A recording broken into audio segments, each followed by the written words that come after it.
Tenemos con nosotros entonces a don Alexis Escobar Muñoz, quien es el presidente de la Asociación Diaguita Provincial del Limarí y cacique de la comunidad Diaguita del Guayaquil de Montepatria. Mucho gusto, Alexis. Muchas gracias por acompañarnos el día de hoy en el Buenas Buenas. Estamos felices de poder tenerlo el día de hoy como invitado y que nos cuente sobre todas las situaciones que están pasando con el pueblo de Aguita. Bienvenido, Alexis. Buenas, buenas. Ajá, Oche Guayoy, hola, buen sol desde acá de Montepatria, un abrazo y gracias por el espacio. A usted por estar con nosotros. Oiga, ¿cómo está allá Montepatria? ¿Hace frío, calor, hay sol? No, usted sabe que esta es la tierra de los valles generosos donde el sol se quedó a vivir, o sea, aquí se nubla solo cuando llueve y la helada cae en la noche, pero siempre estamos arriba de los 23, 24 grados, así que ya está, no hay ninguna nube. ¡Qué rico! Abrigadito entonces, exquisito allá. Acá estamos congelándonos. Oiga, Alexi, cuéntenos, nosotros lo queríamos invitar porque la semana pasada supimos de una situación que se estaba gestando en la oficina de MOP La Serena. Así que le doy la palabra para que nos cuente y la gente que nos está viendo conozca las situaciones al respecto. Uy. Sí, bueno, contextualizar un poco. En La Serena hay un sitio arqueológico que fue descubierto en la década del 30, que se llama el sitio El Olivar, que fue descrito detalladamente por autores como Corneli, Francisco Corneli, que es el fundador del Museo de La Serena, y que ya hablaba de 40 hectáreas de un sitio en lo que hoy es el Olivar y las compañías, y también la parte costera. Estamos hablando de un sector muy grande. Eh, de una zona que se compara con la riqueza arqueológica con las pirámides de Egipto, con las pirámides mayas. Es el sitio arqueológico más completo de Chile. Estamos hablando que Chile también incluye a Rapa Nui y al Norte Grande. O sea, cuando hablamos de que aquí en La Serena hay un sitio tan importante descubierto desde esos años, nosotros pensábamos que se iba a proteger, a resguardar, y no fue así. En ese contexto es que se da lo que usted mencionaba, que ya el MOP la semana pasada llamó a una reunión, pero fue una reunión también muy discriminadora porque no considera a todos los representantes de organizaciones de pueblos originarios de la región como manda la legislación vigente, que es el convenio 169 de la OIT. O sea, hablábamos que hay un sitio arqueológico descubierto en la década del 30, que el año 2014-2015 fue enterrado bajo la construcción de la Panamericana y que nunca llamó a un proceso de consulta indígena, siendo que la ley, el convenio 169 de la OIT que rige esta materia fue aprobado en Chile el año 2008. O sea, ya ahí habían pasado casi 10 años, 8 años, desde que se aprobó esta norma, que incluso el convenio 169 de la OIT es del año 1988. O sea, Chile se demoró 20 años en reconocer a los indígenas a nivel internacional y aún así en el 2015 no fue capaz de ni siquiera llamar a una consulta para ver qué hacíamos con el sitio del Olivar, porque nadie dice a priori, oiga, no se construya nada, que somos un obstáculo del progreso. Al contrario, lo que se está pidiendo es que se convoque, se consulte, se pregunte, porque esos son sitios que marcan un pasado histórico, pero que también son muy importantes para las comunidades vivas, porque son sitios ancestrales, espirituales también, aparte del valor patrimonial, obviamente, porque son sitios donde nosotros terminamos la transhumancia, y es ahí la conexión que viene de la cordillera al mar, que es la verdadera identidad de la cuarta región. Aquí nosotros nos hemos relacionado, y ahí mismo, por ejemplo, en el sitio del Olivar, se han encontrado joyas de lapislázuli y de piedra con barbalita. ¿Que dónde salen? Aquí en el Limarí. Eso muestra que nuestras relaciones sociales son prehistóricas, son antiguas y que se han mantenido a lo largo del tiempo, incluso con otras expresiones culturales, que ahí está el tema. Yo soy chino, aquí tengo el reconocimiento de la UNESCO como Patrimonio de la Humanidad, que nos dieron el año 2015, 2014, el primer Patrimonio de la Humanidad que es chileno, y nace aquí en la cuarta región, en Coquimbo. Entonces, cuando nosotros vemos que hay una continuidad, porque estas flautas que ahora son de caña enteras de piedra y que se encuentran al lado de nuestros muertos acompañando su descanso eterno, es que nosotros nos decimos, bueno, y si nos reconoce la UNESCO, nos reconoce todo el Estado, nosotros somos acreditados también, yo soy presidente de una asociación que está formalizada, ¿por qué no nos consideran? ¿Por qué no nos llaman?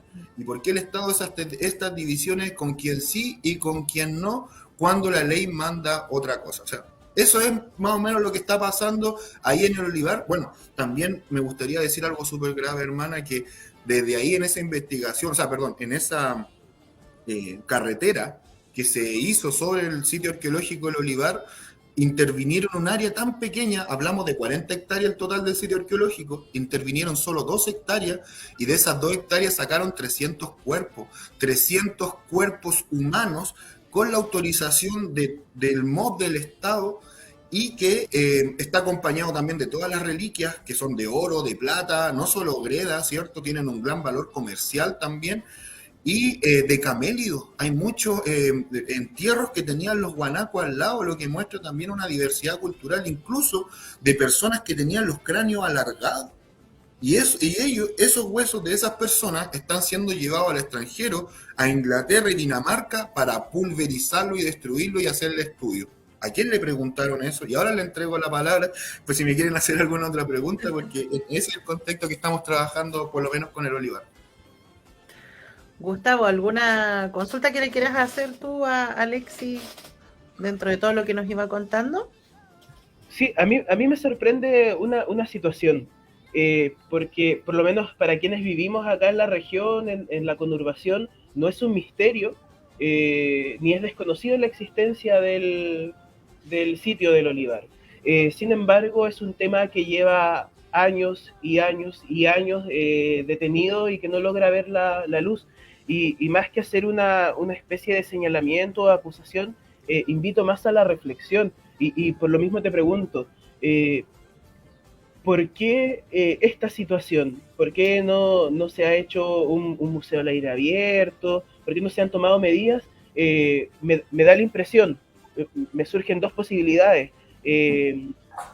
Falta de voluntad política, por ejemplo, interés inmobiliario, interés de las constructoras de poder generar conectividad, ambas son copulativas, ¿qué es lo que impide que podamos conservar de mejor manera? Porque finalmente si es que no se hacen estructuras para proteger el sitio, el paso del tiempo también va a ir causando estragos.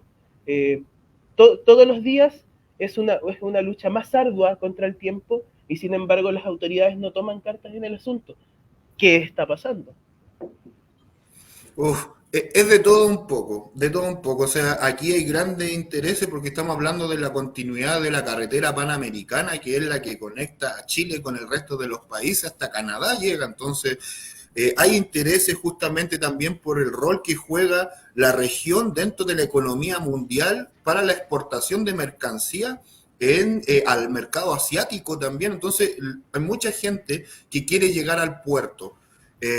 Esto para nosotros tampoco es nuevo. Ustedes del Valle del Elqui están sufriendo también lo que es el paso de aguas negras, que yo desde el principio dije que a quién se le ocurría perforar la cordillera, se les va a ir en collera, y fue lo que pasó.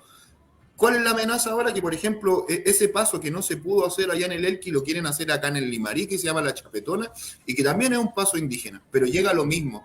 Infraestructura, conectividad para el saqueo de los recursos naturales, que ese es otro tema. Hablamos de caminos, de pasos fronterizos, sin siquiera corregir las desigualdades que se dan en toda Latinoamérica respecto a lo que son el saqueo de los recursos naturales y que las comunidades indígenas son las más amenazadas. O sea, por estos pasos fronterizos y por estos caminos y carreteras, incluidas las del Olivar, van a pasar las maderas del Amazonas, la soya paraguaya, la carne uruguaya también, que están en sequía, ellos luchando por el agua, el metal que sacan de Jujuy, el litio. O sea, donde ustedes vean saqueo de recursos naturales, siempre van a haber comunidades indígenas vivas, y por ahí va el tema de lo que está pasando en el Olivar, justamente también porque ahí hay una crisis de identidad en lo que es la capital, y me voy a meter en un tema polémico, porque se niega la ancestralidad diaguita en la cuarta región y con un nuevo enfoque de la interculturalidad también han podido manipular estos procesos de consulta indígenas que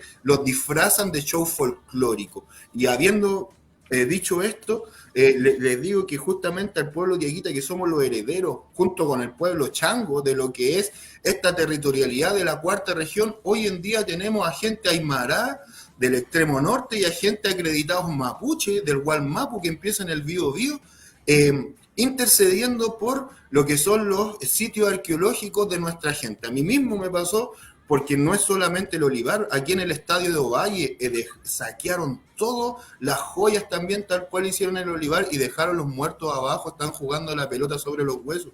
Son las mismas personas, gente que se acredita políticamente, o sea, que se acredita por la CONADI, pero que son instrumentalizados políticamente y que vienen a negar a las comunidades vivas. O sea, de verdad es una falta de respeto, tanto para la academia, para el intelecto, como para la ancestralidad de la región, que digan que esta es zona mapuche, que nos llamen picunche, por favor. Nuestra toponimia en todos los valles está en cacán y en quechua.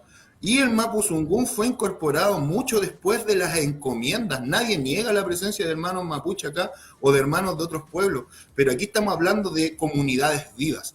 Y de eso es lo que la ley o el convenio 169 de la OIT piden, que los estados se hagan cargos, que las integren. Imagínense, yo les voy a dar el ejemplo, en Iquique, la CONADI funcionaba en la ciudad, tuvieron que cambiar la Pozo Almonte a una comuna que está en la cordillera justamente porque había gente de otros pueblos originarios manipulando las consultas indígenas. Entonces, ¿cómo no van a hacer las comunidades aymaradas quechua las que decidan en Iquique? ¿Cómo no vamos a hacer las comunidades diaguitas las que decidamos en la cuarta región?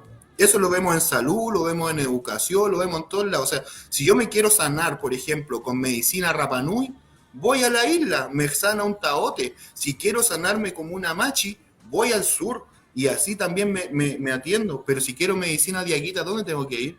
Arica, a Concepción. No, pues aquí a la cuarta región. Y ese es un tema que a lo mejor gente piensa que no se relaciona, pero es parte de lo mismo, porque el Estado nos divide, clasifica con quién sí va a dialogar, con quién no, y al final, a río revuelto, ganancia de pescadores, porque como no hay procedimientos claros, como no hay una democracia para los indígenas, porque hay mucho racismo en este país, llega y se construye y se hace lo que quiere con el paso del tiempo. Al final a nadie le importa, como dijo usted, se sabe desde siempre que el olivar es un sitio arqueológico, pero ¿por qué nunca antes se tomaron medidas? Solo se instrumentaliza con fines políticos, con fines de todos lados. Aquí no vamos a hacer diferencia entre izquierda y derecha porque es una cuestión de Estado. Aquí han pasado gobiernos de los dos lados y los dos han hecho exactamente lo mismo, no considerar a las comunidades vivas e instrumentalizar, gracias a la CONADI, que no existe en la región de Coquimbo, lo que es la consulta indígena. O sea, no sé si responde un poco la pregunta, pero eso es lo que más o menos está pasando. ¿Y qué podemos hacer?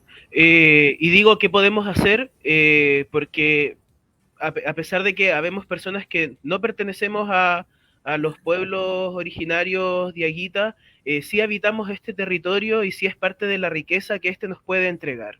Pero ¿qué herramientas tienen los descendientes de estos pueblos y nosotros los ciudadanos que nos interesa el tema? Porque como bien conversábamos minutos atrás, no hay voluntad política, la legislación es muy débil, escasa o nula, entonces, ¿qué nos queda? O sea, ahí hacer una precisión. La legislación no es escasa. De hecho, hay un tratado aquí, el convenio, como decía, que se demoró casi 20 años incorporar a Chile, que es muy robusto, es muy bueno. El tema es que es letra muerta, no lo aplican. Y ahí hacer la distinción justamente, imagínense, el pueblo diaguita, por excelencia, se ubica desde la tercera región hasta Santiago. Dejémoslo hasta ahí nomás porque la arqueología nos muestra que llegó hasta el Maule, porque hasta ahí hay petroglifos, pero dejemos que hasta Santiago nomás. Toda la construcción del metro de Santiago han sacado molle, momias molle, vasijas molle, de aquí, o sea, nuestra presencia está hasta ahí.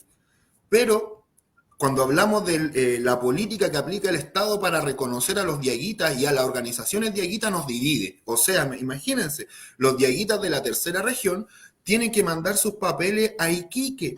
y los diaguitas de la cuarta a Santiago, y Santiago se declara incompetente y nos manda a Temuco, y es un sureño el que nos dice cuál es nuestra ancestralidad y cuál es no. Y eso es lo que ha venido haciendo el Estado durante los últimos, no sé, 30 años, porque la ley indígena se aprobó en 1993, en pleno 2023 sigue pasando lo mismo, aun cuando todos los gobiernos se han comprometido a instaurar una institucionalidad en la región de Coquimbo que se llaman ADI, Área de Desarrollo Indígena, que sería la que nos permitiría aquí mismo reconocer nuestra ancestralidad. Y yo digo, ¿por qué no en el mismo pueblo de Aguitas instaurar una CONADI? ¿Por qué no aquí en Combarbalá, que es territorio ancestral de una piedra única, instalar una CONADI como lo hicieron en Pozo Almonte? ¿Por qué tiene que ser en Santiago? ¿Por qué tiene que ser en el sur? ¿Por qué tiene que ser en el norte? Y todo eso no necesita una ley, es un mero decreto. Pero peor aún, este gobierno, de verdad, que nosotros pensábamos que iba a ser más cercano con los movimientos sociales, indígenas,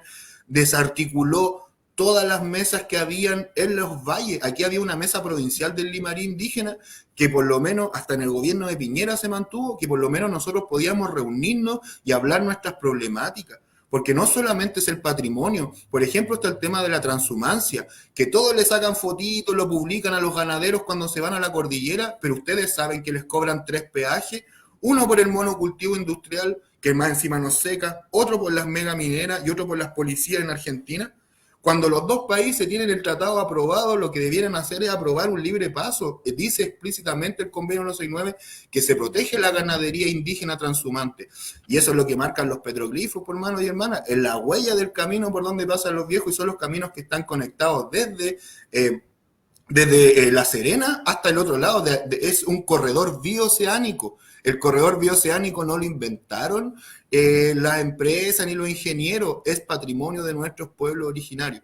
Pero ¿qué pasa el día de hoy? No se protege. Lo mismo con la agricultura, abasan los monocultivos de uvas, de cítricos, nos tiran pesticidas y lo camuflan como agricultura indígena, les pasan fondos que debiesen llegar a nuestros agricultores.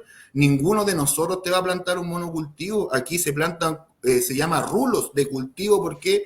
Porque van siguiendo el ciclo, el calendario, o sea, las estaciones del año, y porque hay que dejar descansar la tierra. Todos los indígenas sabemos eso. Entonces, aquí hay un tema de la política del Estado que está siendo mal aplicada, pero con un dolo, con una mala intención, porque ellos saben, o sea, si ellos mismos estuvieron 20 años discutiendo el convenio 169 es porque sabían cómo tenían que aplicarlo, y no lo hicieron. Y no hablemos solamente de países subdesarrollados cuando hablamos de materia indígena, que eso también es muy racista. Siempre cuando hablan de indígena hablan de Bolivia, de Ecuador, o sea, de países que al parecer nadie se quiere parecer. Pero ¿por qué no hablamos de los indígenas de Norteamérica, por ejemplo, de Estados Unidos, de Canadá? Ellos tienen tribunales, tienen policías, tienen tierras, tienen todo donde el Estado no se puede meter. Y cuando se realiza alguna construcción, ellos tienen injerencia, ellos deciden. Aquí nosotros no. Entonces, hay un tema también que decíamos de voluntad política, que se agudiza o se complica cuando hablamos de la nueva puesta en rigor o de el inicio de los gobiernos regionales. Porque hay un tema aquí que la señora Cris Naranjo, que nosotros también votamos por ella porque pensamos que decía que era de Montepatria, mentira, tampoco era de acá, para dejarlo claro, porque yo soy de acá y soy indígena de acá. Pero se estaba siendo apoyada por gente que era activista medioambiental, entonces nosotros pensamos que ellos iban a ser también más afines con nosotros. Craso error. Entonces, ahí se tiran la pelota unos con otros, por el gobierno central, el delegado presidencial del Limarí le echa la culpa al gobierno regional, el gobierno regional se lava las manos, nos escribe por Instagram, así de informal, te inscriben por Instagram, pero a la hora de llegar a una reunión formal, tampoco se concreta nada. Entonces estamos hablando de una descoordinación que al final, insisto, solamente le sirve para la continuidad de estos proyectos. Y si tú me preguntas a mí qué puede hacer cualquier ciudadano, es lo mismo que hacemos nosotros los indígenas, organizarse. Nosotros estamos ejerciendo la libertad de asociación, que es un derecho humano. La ley chilena nos deja organizarnos en comunidad y en asociación. A la sociedad civil también lo puede hacer, y tanto como existe la consulta indígena, existe en Chile la ley de participación ciudadana. Y eso es tampoco lo que no se ha hecho. Y ahí tienen que convocar a los dirigentes sociales de las uniones comunales, de las juntas de vecinos, los clubes deportivos, todas las organizaciones culturales, ambientales, y ahí es donde tenemos que confluir y dialogar. pero al final, insisto, el Estado, los gobiernos como que no le interesa eso y hacen una caricatura del indio justamente con esta perspectiva racista, que a mí, por ejemplo, me han dicho, oye, pero es que tú no soy indígena, no parecís peruano, no parecís boliviano, oye, que eso es lo único estereotipo de indígena que existe. De hecho, yo les pregunto, ¿saben lo que significa la palabra indígena? Y desde ahí viene también una construcción que tenemos que hacer todos y todas, que es hablar las cosas como son y educar a nuestros niños y niñas con la verdad. Todos tenemos sangre indígena en este país y el mestizaje, o la mayoría, y el mestizaje fue un proceso bastante un poco estudiado, por lo menos aquí en los valles de la cuarta región, y con esto termino, que son los más ricos en una herencia más grande que el resto de los pueblos originarios no tenía, que son las comunidades agrícolas. Nosotros los diaguitas tenemos más de 1 millón de hectáreas desde Copiapó hasta Santiago en las comunidades agrícolas y que son de origen sucesorio y que tienen títulos de dominio firmados por el rey reconocidos como pueblos de indios diaguitas. Pero nos dicen que no existimos, que no tenemos tierra, que no tenemos patrimonio, que no tenemos lengua, que no tenemos cosmovisión. Yo le digo, léanse la ley de comunidades agrícolas y van a ver todo lo que es la cosmovisión diaguita, la gestión mancomunada de la tierra. Eso es algo que tampoco conoce el chileno, sobre todo después de la dictadura que exacerba la propiedad individual. Y ahí viene otro racismo, que nosotros que vivimos en comunidad no nos apoya nadie, ni el gobierno ni los bancos, y al final quedamos ahí, estancados, invisibilizados, marginados, hasta que llega un parque eólico, un fotovoltaico, una carretera, un monocultivo, una minera, y después nos dicen, oh, estos campos, estos guasos, estos indios son odiosos. Yo creo que por ahí va el tema de lo que podríamos hacer, organizarnos. Estamos al debe, sin lugar a dudas, con los pueblos originarios y sobre todo acá en la cuarta región con el pueblo dieguita. Alexis, consultarle también porque, por ejemplo, nosotros habíamos estado leyendo con Gustavo, estuvimos viendo de que actualmente existe una mesa de trabajo para el sitio del Olivar. ¿Qué pasa con eso? ¿Por qué está pasando con esa mesa de trabajo? ¿Cómo se está trabajando? ¿Qué es lo que nos puede contar? ¿Quién publicó sobre la existencia de esa mesa? Primero que todo, porque como dijimos, pues el Estado dice con quién sí y con quién no, e instrumentaliza a esta. Por ejemplo, en La Serena hay muchas agrupaciones indígenas o asociaciones que solo existen en el papel y solamente se cuadran para votar en elecciones. Por ejemplo, hace 3 meses fue la elección del representante indígena del Consejo de las Culturas para la región de Coquimbo. Había ganado yo la elección, pues. Manipularon todo desde el Elqui y prefirieron elegir a una Lamien. Y aquí, gracias a las mismas asociaciones diaguitas del Elqui, representa una mujer mapuche al patrimonio de la cuarta región. O sea, de verdad, ¿dónde tenemos que sacar un representante de los diaguitas? ¿Dónde nosotros tenemos que ir a velar por nuestro patrimonio? Esas mesas que dice usted, yo diría, ¿quiénes las apoyan? Y de verdad que no representan a nadie, es gente que tiene contratos con el Estado, que tiene un vínculo justamente porque no tiene ancestralidad. Yo les digo a ustedes, ¿irían a hacer una ceremonia para que saquen los huesos de sus abuelitos ustedes? A mí me enseñaron que eso no se hace, de hecho mi abuelo hasta el día de hoy sigue escondiendo los entierros, mi abuelo está vivo, y yo vi a personas justamente usar estos instrumentos sagrados para bendecir eso, cuando vino Bachelet, después cuando vino Piñera. Esto es sagrado. Esto no se usa para un show folclórico que es para complacer a un político para que construya un estadio de fútbol sobre tus muertos. De eso estamos hablando. Y hay mucha gente que se enoja porque uno dice estas cosas, pero si yo hiciera lo mismo en un cementerio católico, ¿no me estarían llamando terrorista? ¿No estaría preso? Si yo sacara los huesos del familiar de algún político y los llevo a una universidad al extranjero para que me los destruya, ¿no me estarían llevando preso? Bueno, ¿y por qué aquí en Chile se puede hacer esto? O sea, sí. Importante mensaje y llamado a la reflexión. Agradecerte, Alexis, por tu tiempo. Que se nos pasa volando, ya estamos aquí cumpliendo nuestro tiempo de programa, así que te dejo inmediatamente hecha la invitación para que nos podamos encontrar en otra ocasión y seguir profundizando en este tema, porque sabemos que es la punta del iceberg apenas lo que hemos podido tocar ahora, Y aprovecho de enviar un saludo a Delia Isabel Núñez. Gracias Alexis, Diaguita del Guayaquil nos pone aquí, Katy Galleguillos, Chey Chey, Sina Sina, Caicama, Cacana. Nos dice Katy Galleguillos. También enviar un cariñoso saludo a Felipe Castillo, quien nos está escuchando desde Santiago, va camino a Arica, así que ahí mientras se prepara para tomar su vuelo nos está escuchando. Y reiterar los agradecimientos a Alexis, y espero que nos podamos encontrar pronto para poder seguir tocando esta temática. Sí, cordialmente invitado. La punta del iceberg, tal cual como dice Gustavito, harto tema y estamos muy al debe con el pueblo de Dieguita al respecto. Muchas gracias por el espacio, de verdad. Ahí la Nay Beni tiene mi contacto y de verdad, para no ser tan pesimista, también alguna vez podríamos hacer algo más bonito. Yo igual soy educador, trabajo en aula con niños muy pequeños y hasta ellos ya saben que los ancestros no se molestan. Si yo les pregunto a mis niños de primero y segundo básico, ¿qué hacen si se encuentran un jarro pato? Le sacamos una foto, la foto la llevan al museo, los arqueólogos la ven, pero se deja ahí. Y si lo saben los niños de primero y segundo, ¿cómo no lo va a saber la CONADI? ¿Cómo no lo va a saber el MOP? ¿Cómo no lo van a saber los políticos, cierto? Un abrazo. Sí, muchas gracias, Alexis. Muchas gracias. Oye, tremendas declaraciones acá con Alexis Diaguita del Guayaquil.